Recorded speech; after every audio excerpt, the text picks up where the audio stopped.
আমরা জুলাই আগস্টের 5 তারিখে বিশেষ করে 5ই আগস্টে এই রাজধানীর চানখারপুল এলাকায় 6 জন ব্যক্তিকে আমাদের জুলাই আগস্টের বিপ্লবীকে গুলি করে হত্যার দায়ে এবং চানখারপুলের এই অংশের বিশেষ করে একটি অংশের যে 6 জন শহীদ সেই ঘটনাকে কেন্দ্র করে তদন্ত রিপোর্টটি সম্পন্ন হয়েছে। গতকালকে তদন্ত সংস্থা আমাদের কাছে সেই রিপোর্টটি হস্তান্তর করেছে। সেই রিপোর্টে 8 জনকে আমরা আসামি হিসাবে পেয়েছি।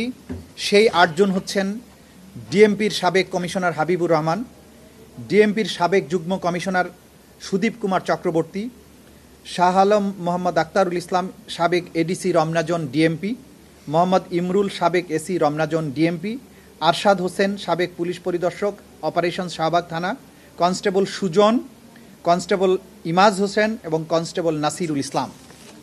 এই 8 জনের বিরুদ্ধে তদন্তে তাদের বিরুদ্ধে সম্পৃক্ততার প্রমাণ, কমান্ড রেসপন্সিবিলিটি দুটো মিলিয়ে যারা সিনিয়র অফিসার তাদের নির্দেশ এবং যারা সরাসরি গুলি করে হত্যা করেছে তাদের ভিডিও সহ অন্যান্য প্রমাণাদিতে পাওয়া যাওয়ার কারণে এই 8 জনের বিরুদ্ধে তদন্ত রিপোর্ট দাখিল করা হয়েছে। এই তদন্ত রিপোর্টে প্রধানমন্ত্রী হাসিনা, স্বরাষ্ট্রমন্ত্রী এবং পুলিশের আইজিপি এদের বিরুদ্ধেও অপরাধের সম্পৃক্ততার তথ্য এসেছে। কিন্তু যেহেতু তাদের বিরুদ্ধে আলাদাভাবে তদন্ত চলমান আছে এবং সম্মিলিতভাবে তাদের বিরুদ্ধে একটাই চার্জশিট দেওয়া হবে, সেই কারণে এই চার্জশিটে তাদেরকে বিচারের জন্য উপস্থিত করানো হয়নি। তাদের জন্য আলাদাভাবে তদন্ত রিপোর্ট আসবে এবং তাদের বিরুদ্ধে সেইভাবে ফর্মাল চার্জ দাখিল করা হবে। তবে এই মামলার মধ্যেও তাদের সম্পৃক্ততার তথ্য এবং প্রমাণাদি উঠে এসেছে।